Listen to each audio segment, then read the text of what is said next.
Hey everyone, we're back. It's the afternoon here at the Fall Showcase with RedCloud. Great afternoon, great morning as well. But this is exciting. We're going to keep talking about copper. It's in Arizona, great place to be. And Intrepid Metals, if you don't remember, and we're going to touch on this, big news that came out over the summer, big assays. We're talking with Ken Engquist, who's the CEO and director.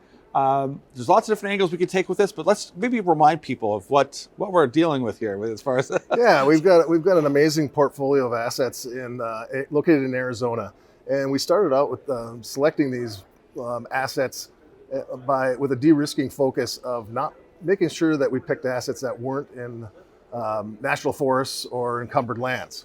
So we have a considerable land package at Corral Copper. It's 9,600 acres, 1,800 of it which is on patented claims and surface rights.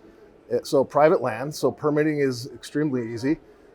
We did a maiden drill program in the spring, which yielded some incredible results. The one hole was 113 meters at 1.5%, and another couple of intervals in the plus 100, almost 200 meters, north of 0.5 to 0.7%. So some really exciting confirmatory drilling based on historical database that we have. And I mean, copper was kind of in favor, out of favor. But I think long term, everyone thinks copper. I mean, if we're going to do any of this idea of electrification, the copper needs to be replaced at a pace that's almost alarming. Well, I don't know if you were in the last session with Pierre Lassonde and Rob McEwen. I mean, I sat through that entire discussion. It was fascinating to hear these two giants of this industry talk about gold. And through that entire discussion, it was primarily about gold. And then Pierre was given the last 30 seconds to make a closing comment. And he said, what do you think the most important metal is? And everybody in the room's thinking he's going to say gold. And right away, he came out and he said copper. And you saw everybody in the room's head tilt like a dog who's confused, So,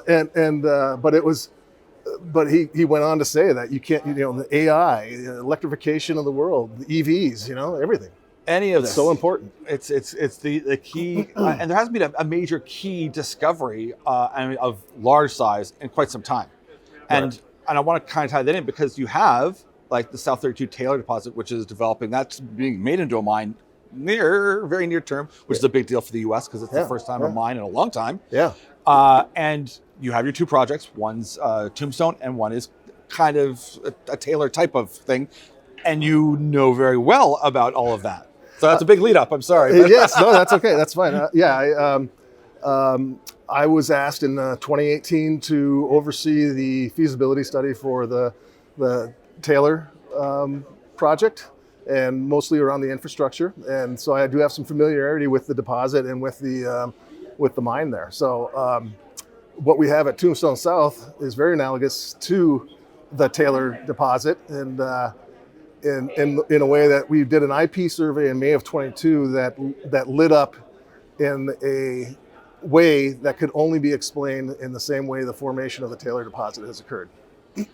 That's a big deal, especially when you're looking at projects with someone who's got a background in the specific thing they're looking for. That's a big deal. I mean, there's lots of people who pick up a project and maybe I got it in Chile and it's this and it's that. And yeah, so geologically speaking, I mean, we're 75 kilometers east of Taylor, but geologically speaking, that's, you're seeing the same rocks. You see the same thing. Yeah, you're seeing the same geology. And on top of that, I mean, we mentioned it briefly, but you're on private land. That is a significant big deal, especially in the U.S. So maybe remind people why that's critical. Oh yeah, I mean, one thing that's common across all our properties is infrastructure and access to power, roads.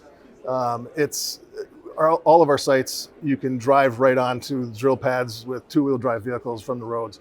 And that's a tribute to Arizona too. Arizona has embraced mining for generations, and as such has become a very permittable, permit-friendly location for developing mines.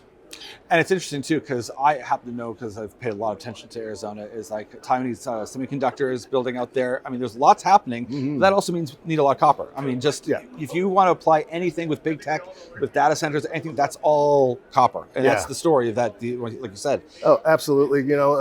Arizona provides approximately 70% of the United States copper, and it's the largest mineral producer in the country. And and just so happens that we're in a location and within Arizona, a subset of Arizona in Cochise County, which is very mining friendly. So, I mean, listen, you've got the huge numbers from the summer, and I wanted people to remind them of that. They've got you on board as well, too, like that knows exactly what he's looking at.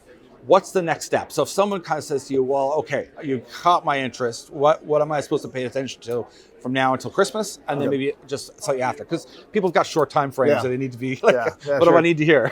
Yeah, so we did a confirmatory drilling in the spring, largely because we need to generate some success. We need to be successful early, but also because we don't have any of the drill core. You know, it's been a fragmented land package where the drill core has not been passed on efficiently and effectively to the next owners, and so we needed to confirm. We had the data, but we needed to confirm the data. So we used the data to inform the spring program, and now, along with some really impressive geophysics that we've done, all of it has come together to inform the other about what's our plan for the next steps. So our plan for the next steps is we've got a drill program outlined that's about 75% brownfield, so meaning we're going to stick close to known mineralization for about 75% of the drill program, and about 25% we've identified some really exciting targets based on those geophysics, and so that's going to be the plan going forward. Doing some more geophysics, informing a next drill program, and hopefully we're going to shoot for very early next year to get that going. Excellent. Well, thanks so much, Ken, for joining us. I mean, it's a great place to be, Arizona, private land, and copper. I mean, you can't get enough. Goldman Sachs calls it the new oil, and China's opened up again. We've seen a lot more action in copper as well. So it's such a good time for people to be paying attention. And we're going to be watching Intrepid as well, especially when we saw in the summer those great assay results. It's always nice when you have good numbers, and then the rest of the story can form around it. That's right. Excellent. Thanks so much, Ken. Thank you. All the best. All right.